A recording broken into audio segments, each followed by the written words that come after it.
अस्सलाम वालेकुम रहमतुल्लाहि वबरकातुहू। कैसे हैं आप लोग?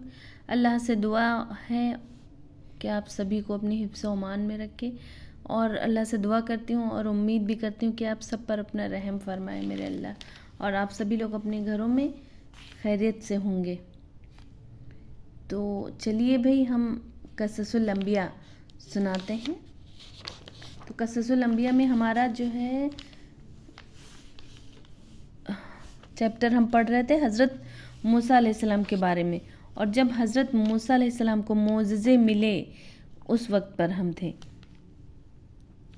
तो हज़रत मूसा अलैहिस्सलाम, हज़रत मूसा 10 साल तक हज़रत शुएब की खिदमत में रहे, फिर रुखसत चाही। हज़रत शुएब ने उन्हें जाने की इजाज़त दे दी।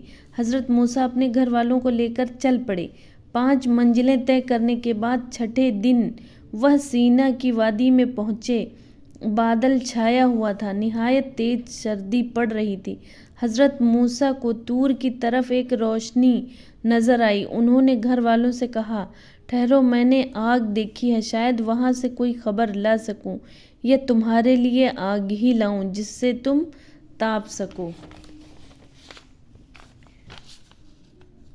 मोज़िज़े मिले।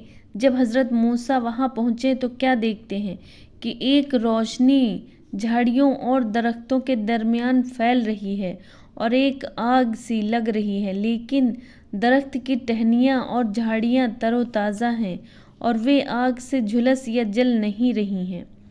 हज़रत मूसा हैरान हो खड़े देखते रह गए। इतने में वादी के दाहिने किनारे से एक मुबारक दरख्त से उन्हें आवाज़ आई, ए मूसा, मैं ही अल्लाह हूँ, सारे आलम का परवरदिगार।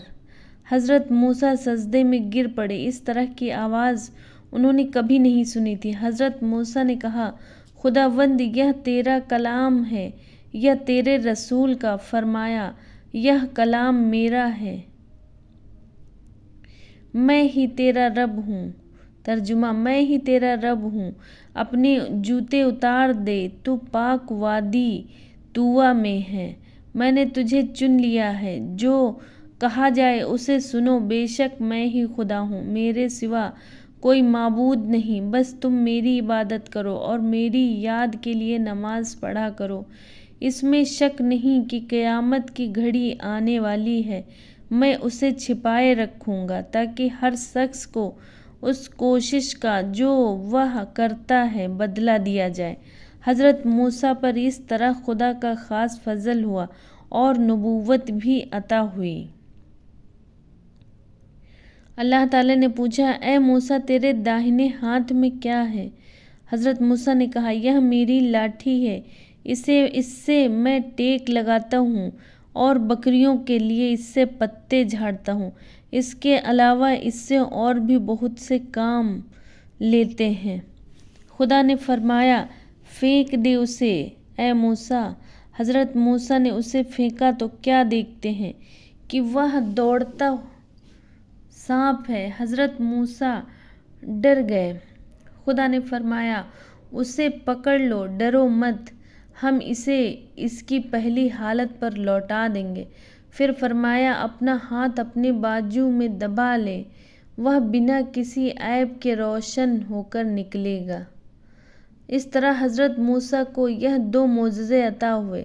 हुक्म हुआ कि फ़िरौन के पास जाओ, वह बहुत शरकस और घमंडी है। हज़रत मूसा ने अर्ज किया,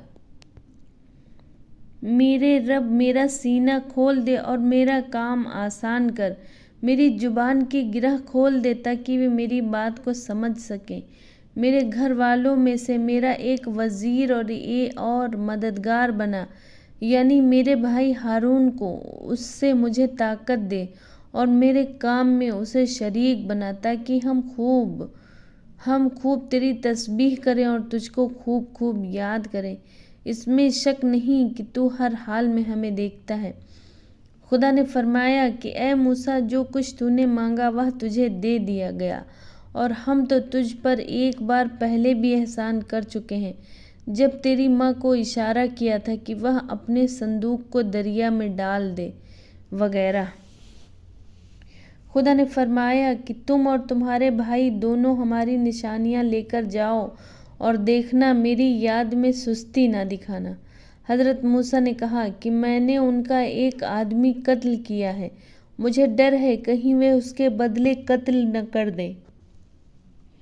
خدا نے فرمایا اطمینان رکھو، ہم نے تمہیں اپنا رسول بنایا ہے اور تم کو مضبوط سند عطا کی ہے، وہ لوگ تم پر قابو نہ پا سکیں گے۔ جاؤ نرمی کے ساتھ فرعون کو نصیحت کرو اور کہو کہ وہ بنی اسرائیل پر ظلم نہ کرے، سچا دین اختیار کر لے۔ اس کے بعد حضرت موسیٰ مصر کے لیے روانہ ہو گئے۔